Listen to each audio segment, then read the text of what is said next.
नमो भगवते वासुदेवाय।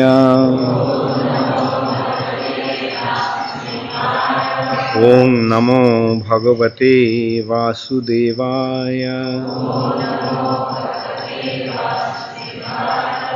ओम नमो भगवते वासुदेवाय।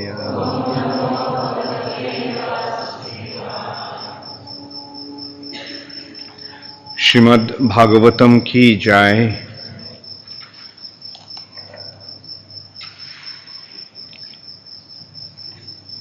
Srimad Bhagavatam, second canto, second chapter, the Lord in the Heart, text 19.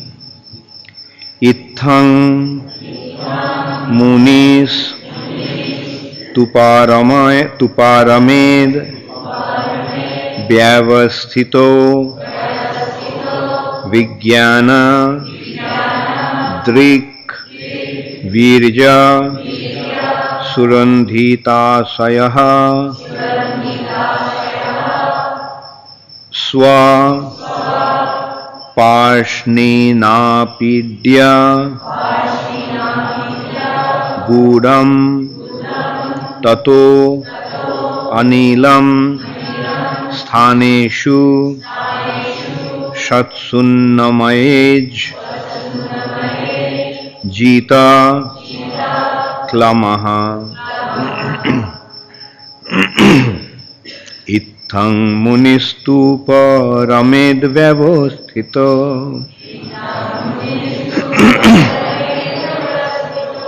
Ithang munistupa ramed vyavasthito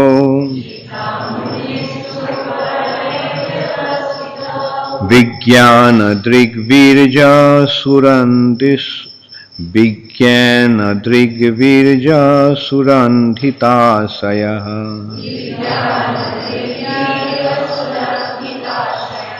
Vijnana drigvirja surandhitasayah Swapashninapidya gudam tato nilam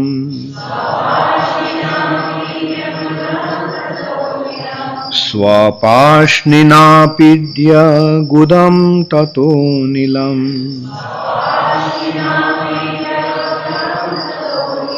Sthanesu satsunyamajjita klamaha Sthaneshu satsunyamajjita klamaha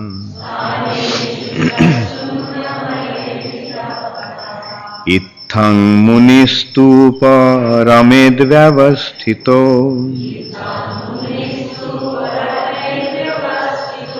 Vijnana drigvirja surandhitasaya Swapashninapidya gudam tato nilam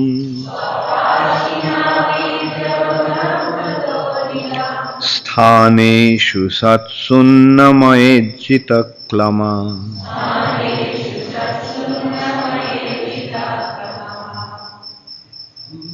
Itham, thus, by Brahman realization, Munihi, the philosopher, tu, but, uporamet, should retire, Bhavasthitaha, well situated, Vijnanadrik, by scientific knowledge, Birya, strength, Surandhita, well regulated, Ashayaha, aim of life, Swaparshnina, with the heel of one's foot,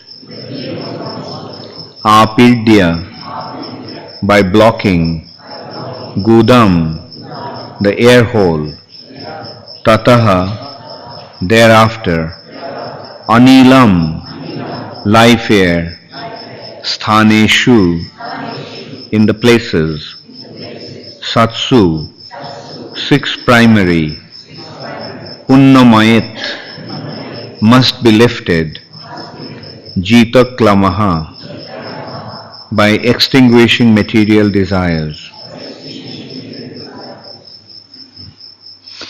Translation by His Divine Grace, Srila Prabhupada. By the strength of scientific knowledge, one should be well situated in absolute realization and thus be able to extinguish all material desires. One should then give up the material body by blocking the air hole through which stool is evacuated with the heel of one's foot and by lifting the life air from one place to another in the six primary places. Please repeat after me. By the strength of scientific knowledge, one should be well situated in absolute realization and thus be able to extinguish all material desires. One should then give up the material body by blocking the air hole through which stool is evacuated with the heel of one's foot and by lifting the life air from one place to another in six primary places. Purport by Srila Prabhupada. There are many Duratmas who claim to have realized themselves as Brahman and yet are unable to conquer material desires. Jai Shri Shri Krishna Balaram ki Jai. Jai Shri Shri Radha Madan Mohan ki Jai. Jai Shri Shri Gaur Nitai ki Jai.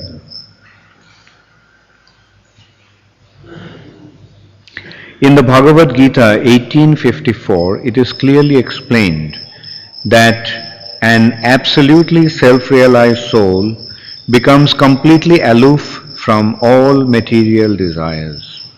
Material desires are based on the false ego of the living entity and are exhibited by his childish and useless activities to conquer the laws of material nature and by his desire to lord it over the resources of five elements.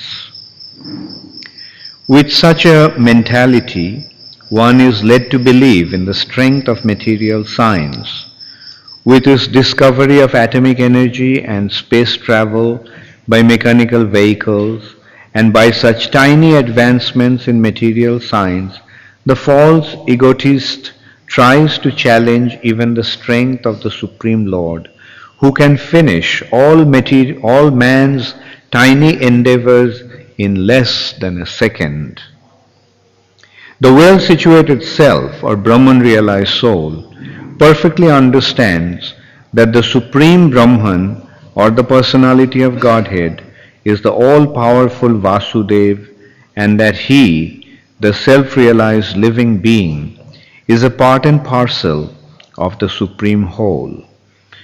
As such, his constitutional position is to cooperate with him in all respects in the transcendental relation of the served and the servitor. Such a self-realized soul ceases to exhibit his useless activities of attempting to lord it over material nature.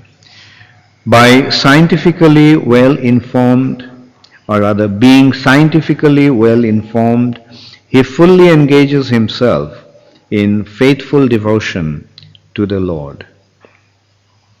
The expert yogi who has thoroughly practiced the control of the life air by the prescribed method of the yoga system is advised to quit the body as follows. He should plug up the evacuating hole with the heel of the foot and then progressively move the life air on and on to 6 places: the navel, abdomen, heart, chest, palate, eyebrows, and cerebral pit. Controlling the life air by the prescribed yogic process is mechanical, and the practice is more or less a physical endeavor for spiritual perfection. In olden days, such practice was very common for the transcendentalist, but the mode of life and character in those days were favorable. But in modern days, when the influence of Kali Yuga is so disturbing, practically everyone is untrained in this art of bodily exercise. Concentration of the mind is more easily attained in these days by the chanting of the holy name of the Lord. The results are more effective than those derived from the inner exercise of the life air.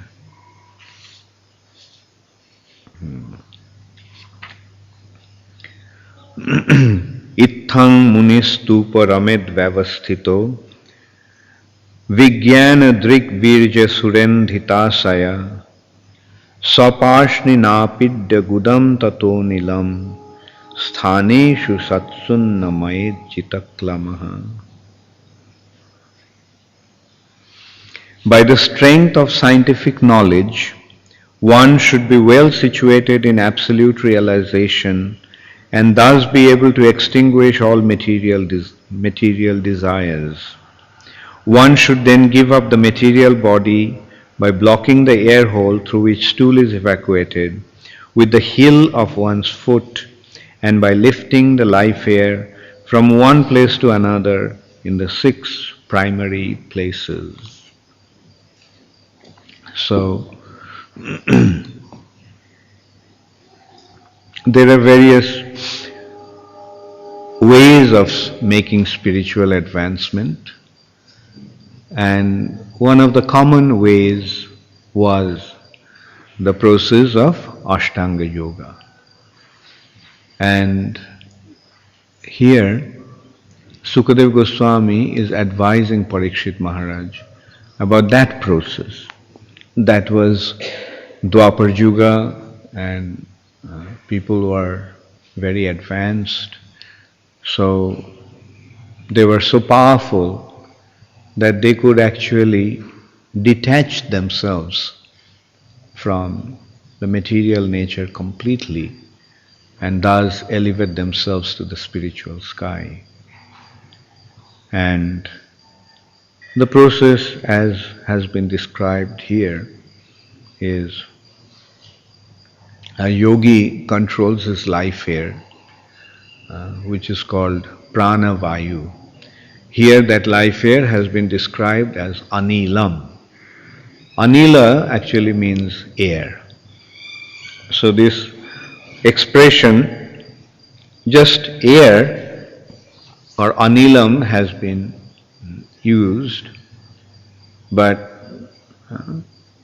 it means not ordinary air or not ordinary air, but here it is talking about, Sukadeva Goswami is talking about the life air. There are 5 types of air, anilam. They are known as prana, apana, samana, vyana, and udana. Through these 5 types of air, different types of bodily activities are performed. Out of all these, prana is the most important. And pranavayu is the air which keeps the spirit soul within the body. And when the pranavayu leaves the body, then the spirit soul leaves. Or when the spirit soul leaves the body, pranavayu leaves the body. It is the pranavayu which actually holds the spirit soul within the body. Prana prayana samayi kafubatu pitto. King Kulashekar is praying to Krishna at the time when the prana prayana samayi, when the pranavayu will leave my body, when my life air will leave my body, when the spirit soul will leave the body, how shall I remember you? So, the process of yoga is actually to control the pranavayu in such a way that with the means of the prana, the spirit soul becomes elevated. Our activities determine the destination of our soul, our next destination. If one acts in an exalted way, his soul will be exalted. So, one of the ways of exalting the soul was this process of yoga, Ashtanga yoga. And the way of elevating the soul is this process of yoga system, of Ashtanga yoga, and the objective was to get out of the material nature. More exalted one becomes, the more elevated becomes his spiritual situation, or more exalted becomes his soul. And it has also its effect on the material body. Like the yogis, through their practice of Ashtanga yoga, elevates their spirit soul to a higher situation. That through the process of Ashtanga yoga, which includes 8 different stages, known as Yam, Niyam, Asan, Pranayam, Pratyahar, Dhyan, Dharan, and Samadhi. So out of these we can see the 4th one is Pranayam. Yam, Niyam and Asan, these are physical practices. The body's controlling the body's activities. Yam, Niyam and Asan. And then Pranayam is actually the controlling of the life air, Prana, Pranayam. And they would control the life air in such a way that they would practically stop breathing. Why do we need to breathe? Why do we need to eat? Why do we need to drink? To keep the soul in the body, to maintain the harmony between the body and the soul. If we don't eat, what will happen? If we don't eat, what will happen? Sharad, what will happen if we don't eat? We'll die, right? Or why do we eat? We eat to be alive. If we don't eat, we will die. Why do we need to drink? Because if we don't drink, we will die. Why do we need to breathe? If we don't breathe, we will die. Isn't it? Die means? Die means what? The soul will leave the body. Right? Soul will leave the body. So, we need to eat and drink and breathe to keep the body and soul together. Right?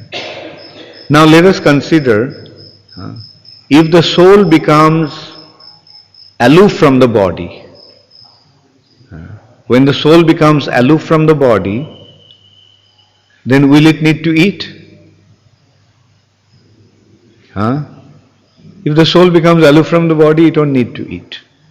If the soul becomes aloof from the body, it don't need to drink. If the soul becomes aloof from the body, it will not need to breathe. So yogis actually do that. The practice of yoga involves that. Stop eating, stop drinking, stop breathing. You remember what Dhruva Maharaj did? Dhruva Maharaj, he stopped to eat. What he was eating just some dry leaves. Eventually, he was eating dry leaves. But he stopped eating. He was just drinking. And he stopped drinking also. Then what he did? He stopped breathing. Which means his spirit soul became considerably detached from the body.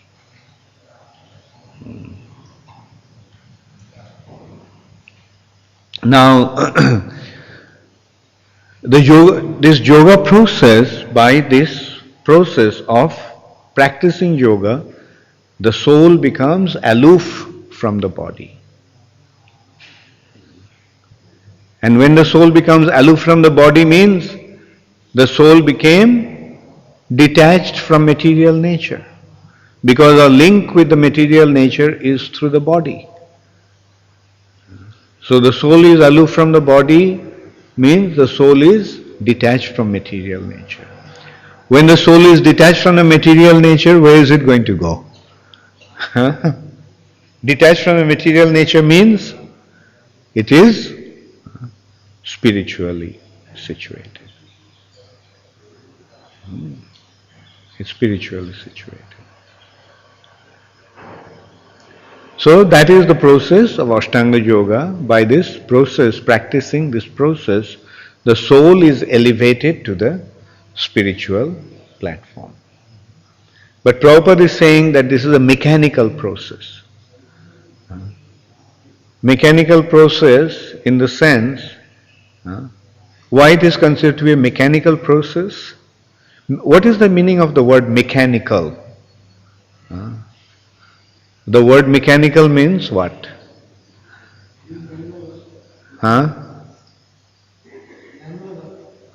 Mechanical means, the word mechanical is coming from machine, isn't it? Things that are done with machine is mechanical. Now body is a machine, right? So this process of spiritual advancement through this machine of the body is a mechanical process. That means this process of spiritual elevation is through the body.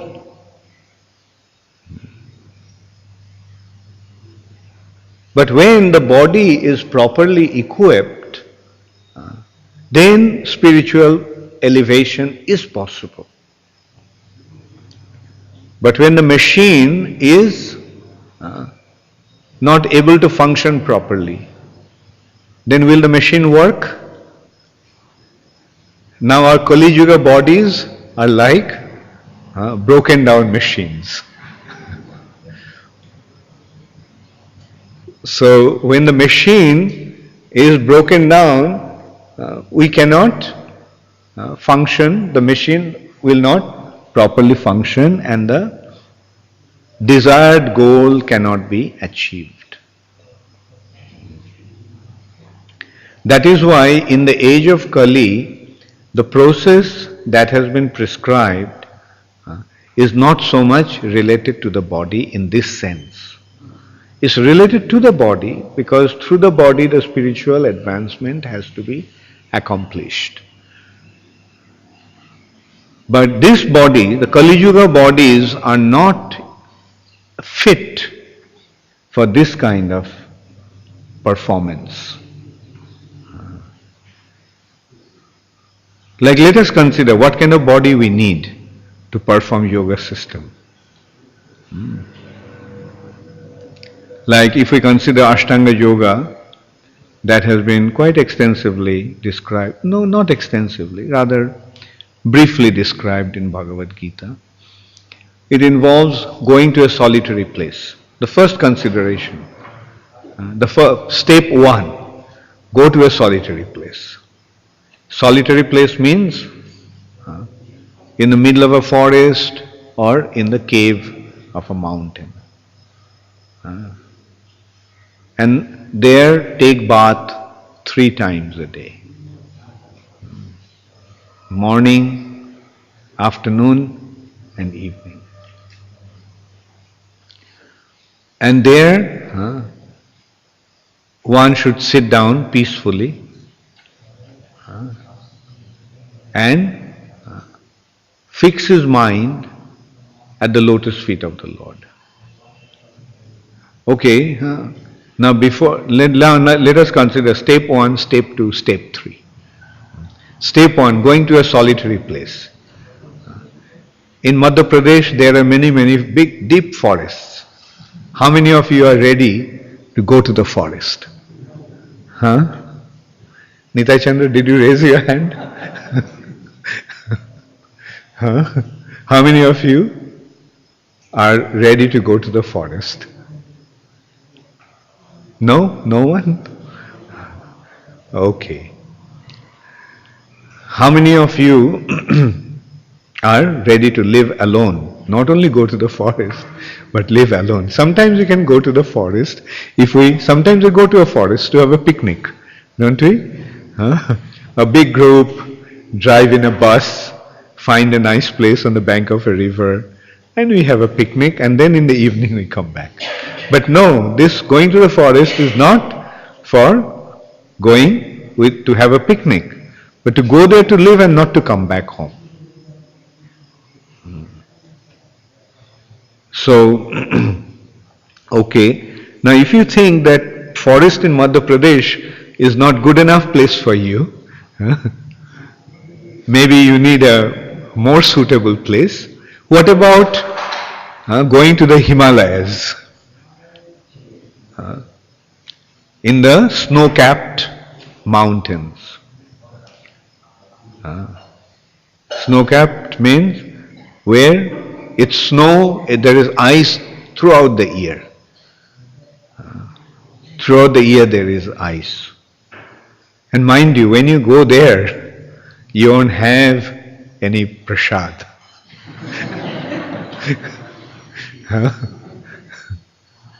Jai Shri Shri Krishna Balaram ki, Jai Shri Shri Radha Madan Mohan Lalita Vishakha Devi ki, Jai Shri Shri Gaurnitai ki, Srila Prabhupada.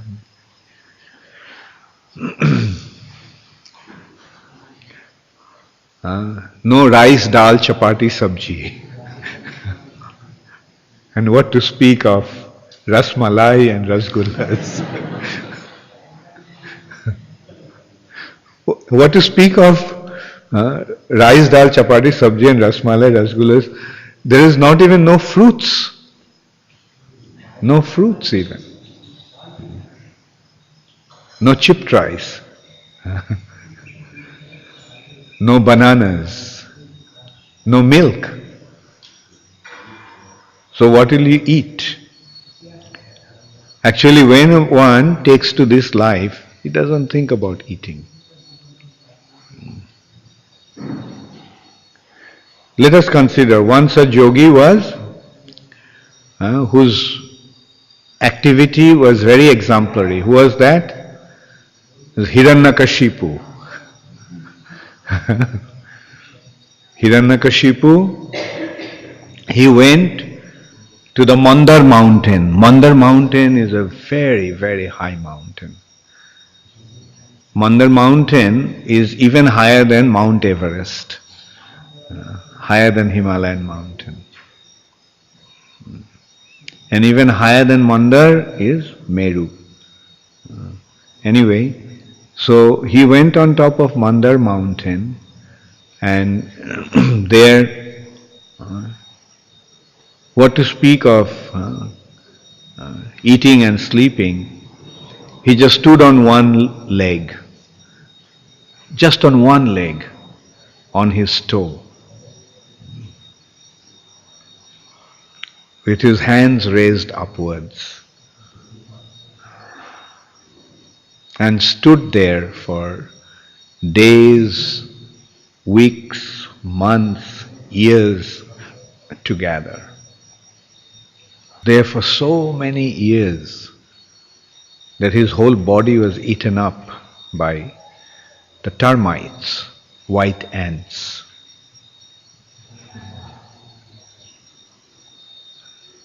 So who will be able to perform such an activity?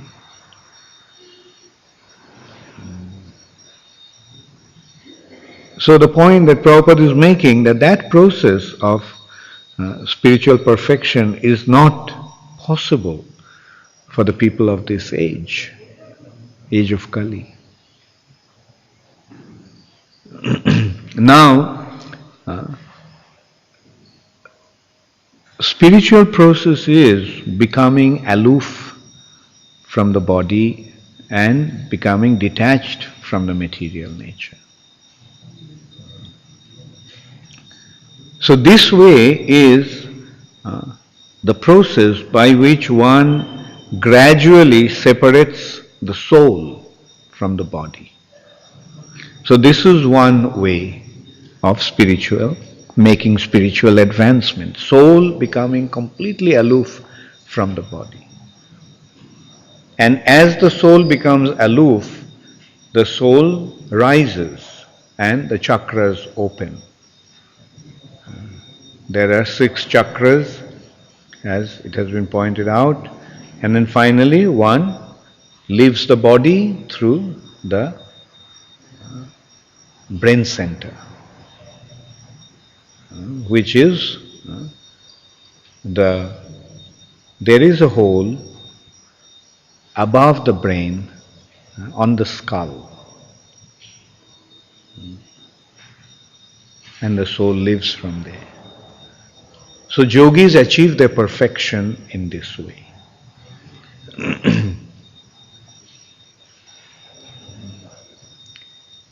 But in this age, as I mentioned, people are not that advanced.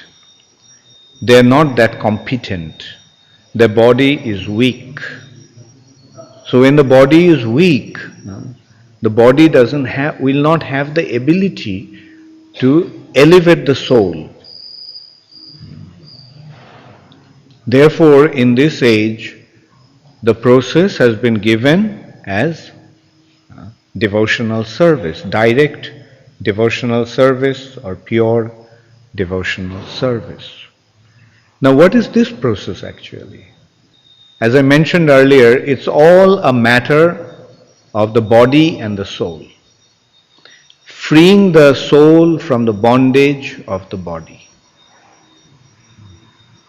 Now, what is devotional service?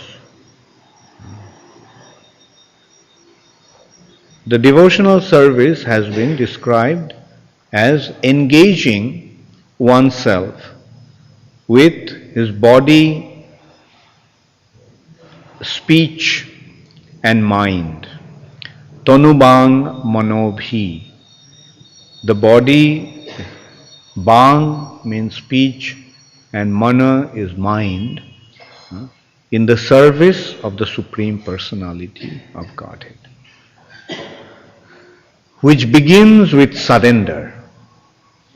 We surrender to the Supreme Personality of Godhead. We surrender to the Supreme Personality of Godhead, and through the surrender,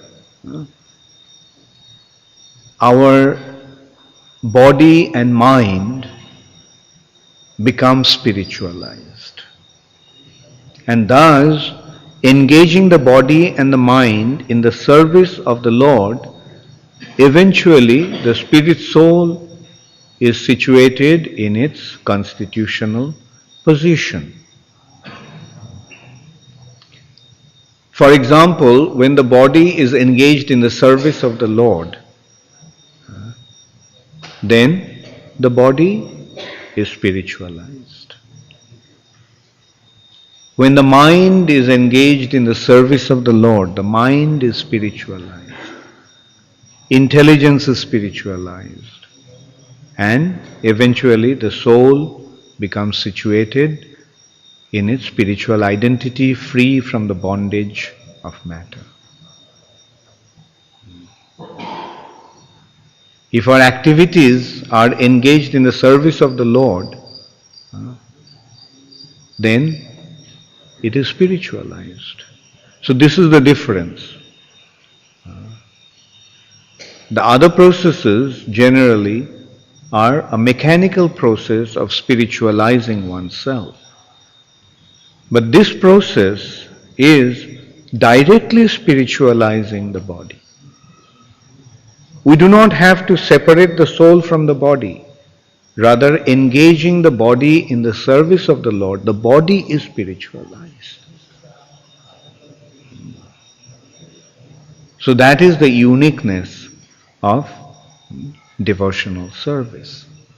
And that is the wonderful advantage of this age of Kali. And in order to do that, one doesn't have to go to the forests of Jharkhand or on top of Himalayan mountain. One can be engaged in devotional service wherever he is. One doesn't have to change his situation. He can just be engaged in the service of the Lord wherever he is. Sthane sthitva shruti gatang tanubang manobhi. Being situated wherever one is, sthane sthitva. If you are in Ujjain, you can stay in Ujjain. You don't have to go to Himalaya mountain. If you are in Bombay, you can stay in Bombay. If you're in London, you can stay in London. Once in a while you can come to Ujjain. Just like Leela Purushottam is doing. Of course, now he decided to stay here. His situation has changed. One can be wherever one is. But of course, to find a suitable or conducive situation, one can find a location. But the general understanding is one can be wherever he is. And he can be engaged in serving the Supreme Personality of Godhead. Can one serve the Lord anywhere and everywhere? And especially when here also the service also has become simplified. Although generally to serve the Lord one has to go to a temple, right, where the Lord resides. But in this age what happened? The Lord has appeared in the form of His holy name. So how do you serve the holy name of the Lord? Offering artik to the holy name? No. Just by hearing and chanting. You serve the holy name of the Lord simply by hearing and chanting. Hearing first, right? So you chant and hear. Hear and chant. The way to worship the Lord in the form of transcendental sound vibration is by hearing and chanting. When you chant, you are serving the Lord, but you have to be careful that the chanting is not spaced out chanting. Not that you are chanting Hare Krishna, and your mind is what is happening in the World Cup cricket in Barbados. No. Mind should be in hearing the holy name. Hare Krishna, Krishna Krishna, Hare Hare, Hare Rama, Rama Rama, Hare. And when you are chanting attentively, then Krishna, who is watching you, is Krishna watching you every moment? So Krishna, when he sees that, oh, you are chanting nicely, Krishna says, yes, good boys and good girls. They are listening to me, what I have told them. I told them why they are chanting, because my agent, my representative, their spiritual masters, told them to chant, and that's why they are chanting. Having complete faith in the words of their spiritual master.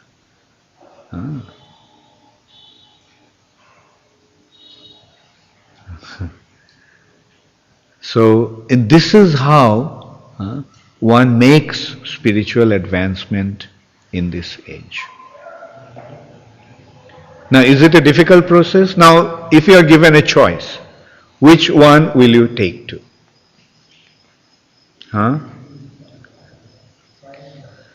Which one will you take?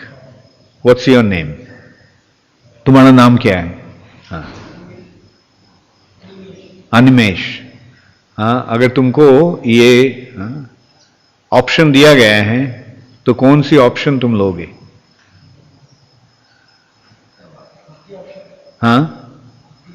Bhakti option. Very good. Anmesh is a very intelligent boy. He will take the bhakti option. और कौन yoga option लेंगे? अष्टांग yoga option? झाड़ीखंड का जंगल में जाने का और वहां हिरण्यकशिपु जैसा योग अभ्यास करके become God's competitor. No, not a single one. Very good. You all are devotees. Hare Krishna. All glories to Srila Prabhupada. Thank you very much. Does anybody have any question? Yes, Krishna Chan, as usual, is the first one to raise his hand. You have mentioned that the chanting should be not spaced out. Chanting should not be spaced out chanting. Chanting should not be spaced out, yeah. And we should simply hear the holy name. But sometimes, quite often what happens is that, there are thoughts of, even the service that we have to do or, which we would like to do, and, it just comes very naturally because one may be naturally attached to doing something for the pleasure of Krishna and devotees. So, is that also not good or not pleasing to Krishna? You mean chanting, thinking about the service while chanting? Not consciously, but the thoughts come about service.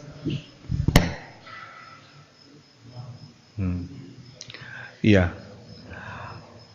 The best is to just hear. Because, you see, it's a matter of worshipping the Lord.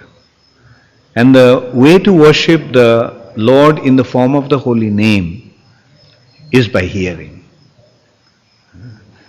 That's the way, right?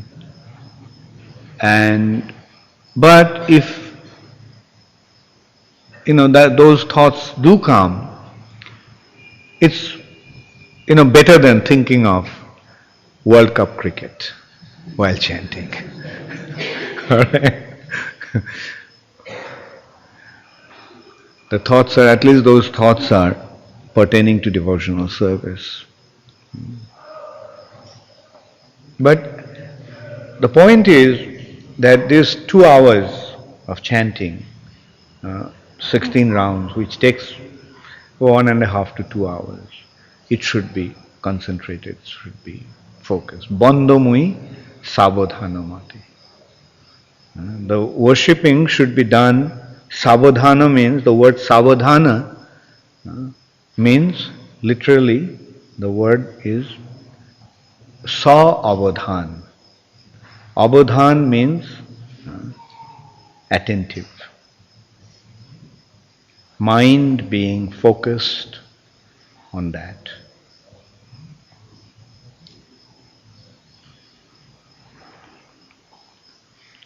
Yes, Sitaram, we are waiting for you now. And you guys also mentioned that in this stage, the Lord's holy name is blessed with all the potencies. People may misconstrue that in other ages the name is not blessed because there's different processes. How does one understand that?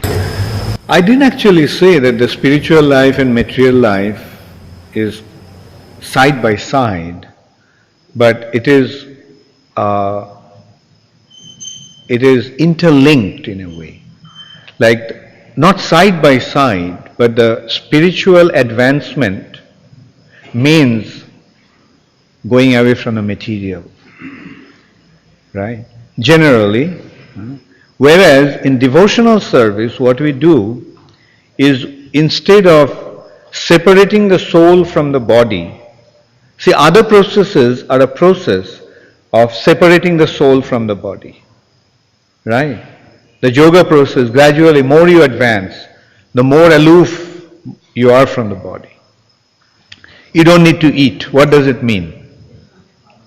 The body's needs are minimized. Why? Because the body is not important. The consciousness has been withdrawn from the body. Like for example, when one is under anesthetics, does he need to eat? Why? Because he is not aware of his body. Right? So similarly, the process of yoga detaches oneself from the body so much that the body's needs are completely disregarded, or one becomes unaware of the body's needs. Whereas devotional service is the process of using the body to be engaged in spiritual activity. And by doing that, one spiritualizes the body. It's not a negation of the body, but spiritualizing the body. So that is first of all, that's the difference, and I just wanted to clarify the point that it is not going side by side, rather it's a matter of, separating the body. Like now our consciousness is in material consciousness, in body consciousness. But by engaging the body in the service of Krishna, we are becoming situated in Krishna consciousness.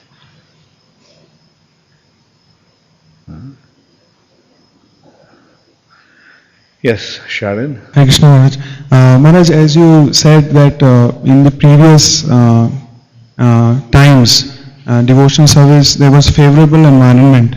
If we just see one generation back, or there was not the effect of Kali Yuga as we see now. It was not that. The devotees themselves also, they feel, they have more stumbling blocks in their devotional life. They have more difficulty in progressing if we compare it to the earlier times because of the environment which we are living in. So Maharaj, my question is that how can we understand that vis-a-vis the situation earlier, is the protection of Krishna towards his devotees increased because of the environment that the current devotees are facing? Or is it that little devotion service pleases Krishna more? Because earlier it was more favorable, devotion service could have been performed more easily. Now it has become more difficult. So how is it that we can, what is the hope for us? How we can be encouraged? Because it is very easy for us to become discouraged because of our stumbling in the devotional path. Okay, very good. Now let us consider what is the process for spiritual advancement in this age. What is the process for spiritual advancement in this age? In simple words, devotional service. What does devotional service mean?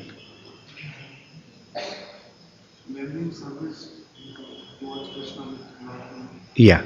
And how does it begin? Very good.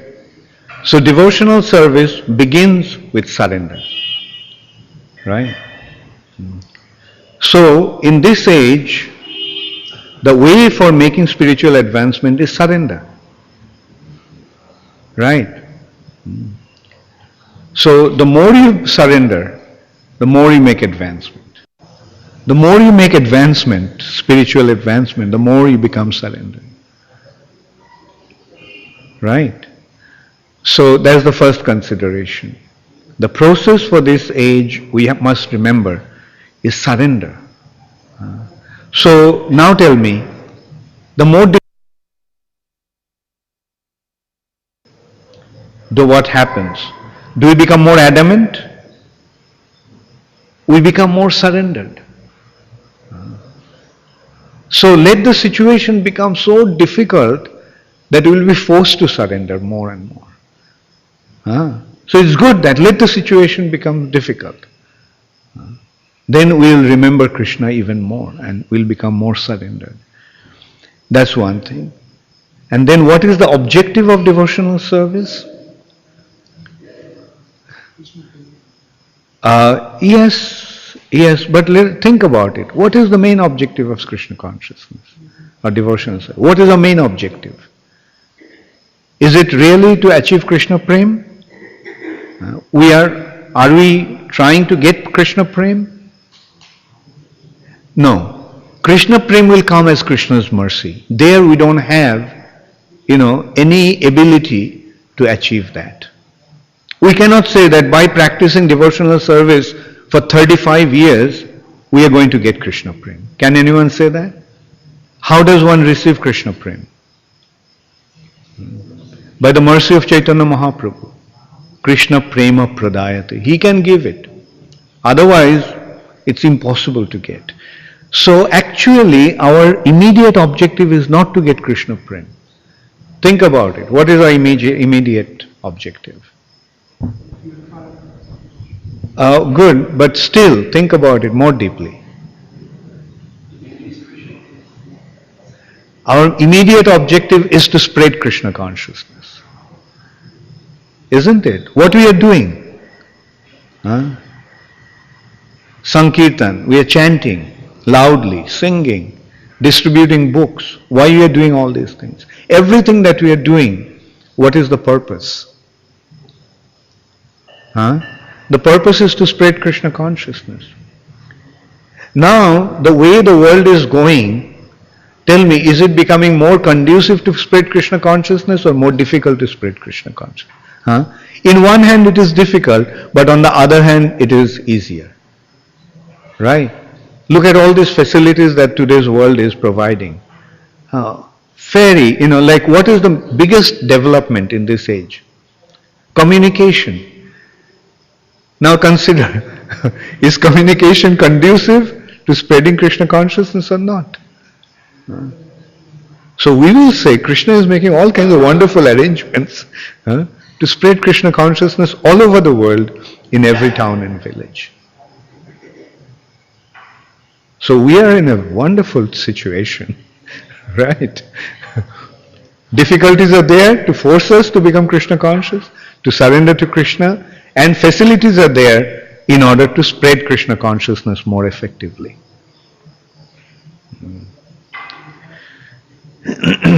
You mentioned that in Kali Yuga the process is devotional service. That is a special advantage of this age. But if somebody fails to complete the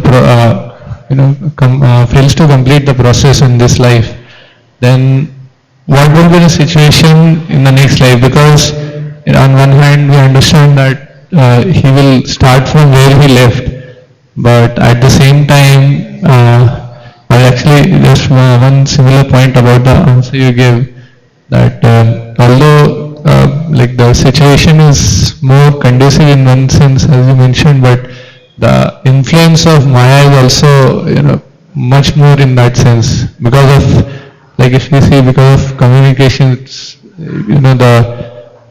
because of television and all. I mean, every corner of the world is covered by Maya practically. So, yeah, the influence of Maya is strong, but if you remain in the association of devotees, Maya won't be able to touch you. Maya may come with all her allurements, but if you're in the association of devotees, will you fall into Maya? Even if you fall into Maya, the devotees will hold on to you and say, Prabhu, don't go. Right? They will hold you back into Krishna consciousness. Isn't that what the association of devotee does? Prabhu, what are you doing? You're going to Maya, you're falling into Maya. Won't the devotees say that? Right? So the possibilities of falling into Maya is not there if you're properly situated in the association of devotees. And that's what ISKCON is. Srila Prabhupada has created a situation where the chances or possibilities of falling into Maya has been reduced completely. Right? And to just refer to your first part of your question, I'll say that, you see, as I mentioned earlier, devotional service means surrender. Right? Then, when you surrender, what does surrender actually entail? I cannot do it myself, I'm depending upon you. Isn't that what surrender is? I'm surrendered, I'm depending upon you. So our mood should be, I don't know what's going to happen. But Krishna, I'm simply depending upon you. Whether I'll make any spiritual advancement, whether I'll make it back to Godhead, or whether I'll remain in Maya forever, or whether I'll go to hell, I don't know, Krishna. Whatever you want, do it with me. So that is the meaning of surrender. But Krishna, on the other hand, what assurance Krishna is giving? Mad bhakta na pranashyati. My devotee will never vanquish. So that is Krishna. In one hand, on our part, we depend upon Krishna. And in Krishna's part, he is giving us the assurance, don't worry, you will never. You'll never lose anything. Now that you have taken shelter of me, I'll take care of you. Isn't that the mood of a noble man? Now tell me, who is more noble than Krishna? Somebody comes to a gentleman and takes shelter of him. What does the gentleman do? Gives him shelter. Right? Because he is dependent upon him.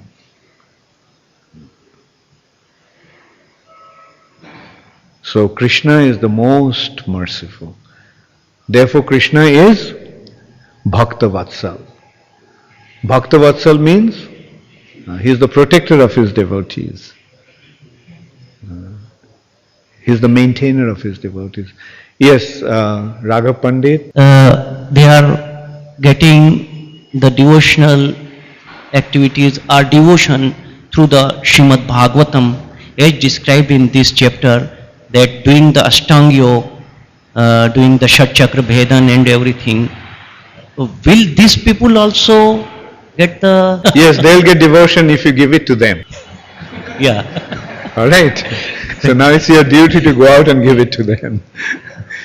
Actually that's the purpose of the devotees in this age, to create the good fortune for others.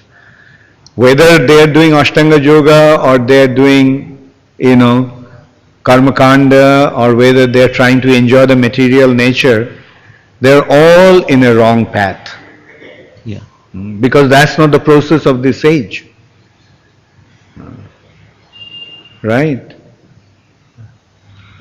Say for example, if you see that someone is trying to cross the ocean with a broken boat, small little boat, rowboat, and that boat also has a hole in it. Right? So when you see that he is about to set out to cross the ocean broken boat, what will you do? That hole is to be blocked. If you ask, will he make it? The answer is no. So if you see that he is not going to make it, as a gentleman, what's your duty? To tell him that, look, he'll sink, he'll drown. In 500 meters away from the shore, and it'll sink. So come to our ocean liner, right? You pick him up. So that is what devotional service is in this age. Thank you, Guru Maharaj. Thank you very much. Hare Krishna. Any other question? Yes. Okay. The definition of God. Hindi में God को क्या बोलते हैं? हिंदी में God का भगवान. भगवान का मतलब क्या है? आप बताइए, भगवान का मतलब क्या है? बलवान का मतलब क्या है? नहीं, बलवान का मतलब क्या है? बलवान, हाँ, ताकतवान. ओके. गुणवान, जिसका गुण है, हाँ. रूपवान, जिसका रूप है. धनवान, जिसका धन है. भगवान, हाँ.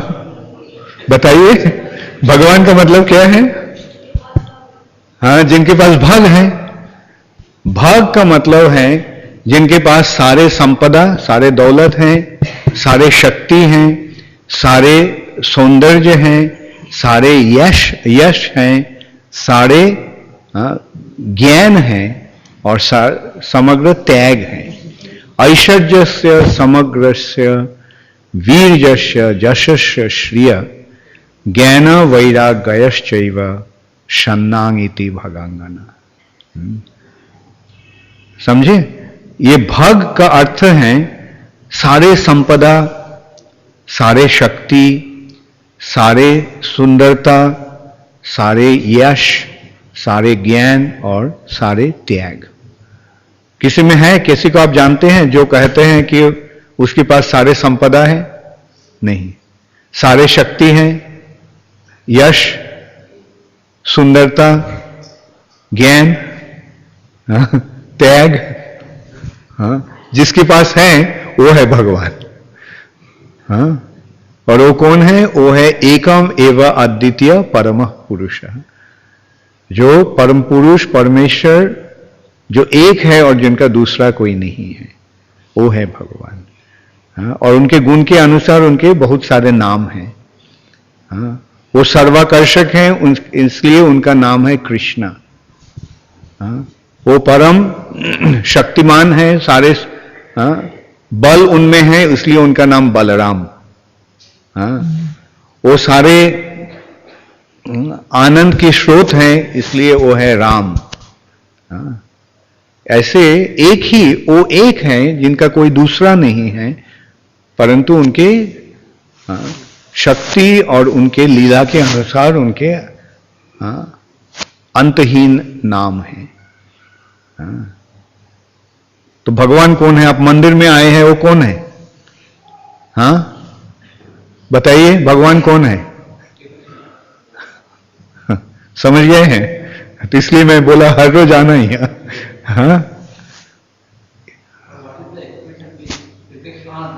What is the Shri Krishna? भगवान को प्रणाम करना चाहिए, आपको उनका शरण लेना चाहिए, श्री कृष्ण को शरण लेना चाहिए. ले रहे हैं? Are you taking shelter of Krishna?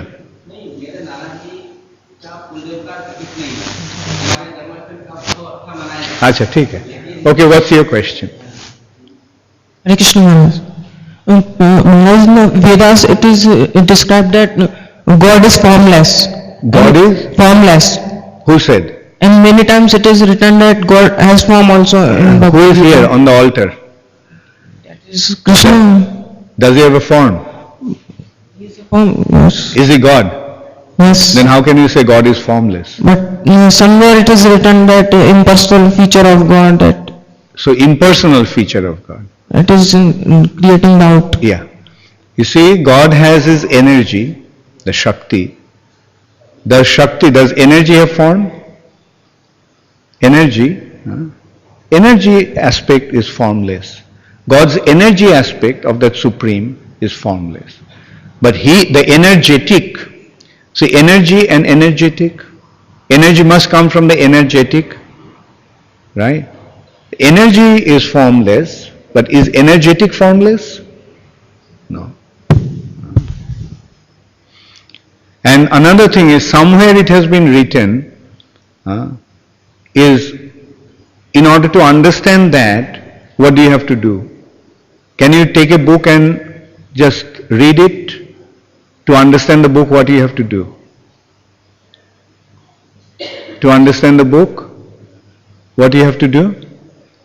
You have to study under a teacher, right? And he will explain why somewhere it has been written in a certain way and somewhere else it has been written in some other way, right? What do you study? You're a student, yeah? You're studying now? Yes, Prabhu, in 11th class. You're in 11th class. So in 11th class, what are you doing? You go to school? Yes, Prabhu. Right. Yes, Maharaj. You have books. Now, just the books. Can you read the books and understand the books yourself? No, teacher is needed. You need a teacher, right? To understand any subject, you need a teacher. So to understand the spiritual subject, you have to study the proper books under the guidance of qualified teacher. All right? Okay. Hare Krishna. Gaur Premanande. Is there any more question? Okay.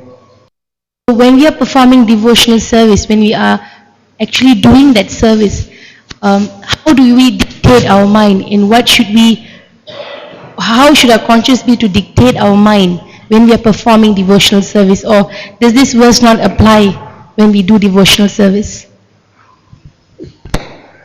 Yeah.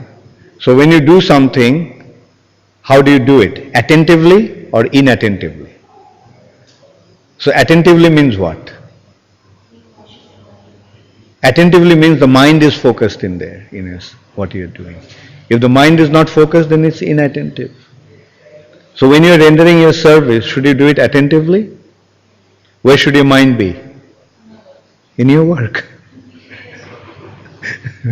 In Guru Maharaj, it's like when we are working, we are just working, but how do we spiritualize that work? By offering the results of the work to Krishna, by doing the work for Krishna.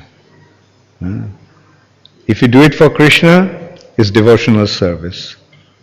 If it is for your own self-aggrandizement, it's Maya. Right? Yes, Jamuna Priya? Maharaj, whether to ask this question or not, but this doubt was there some time ago. That we know that by Lord Chaitanya's prediction, the holy name will be spread in every town and village. And my little understanding is that the doubt was to do with whether that will happen in the golden age, because also the scriptures say that everything will get so deteriorated that cannibalism and all of that will happen. So Maharaj, if it's being spread, which age is it? And then what's happening afterwards? The prediction is it will happen in golden age or in Kali Yuga. But I thought in Kali Yuga there is a golden period. There is. Yeah, right. So is it just that period or is it afterwards as well? You see, Kali Yuga is Iron Age. Right? Kali Yuga is Iron Age. Why it's Iron Age? Because it's so degraded.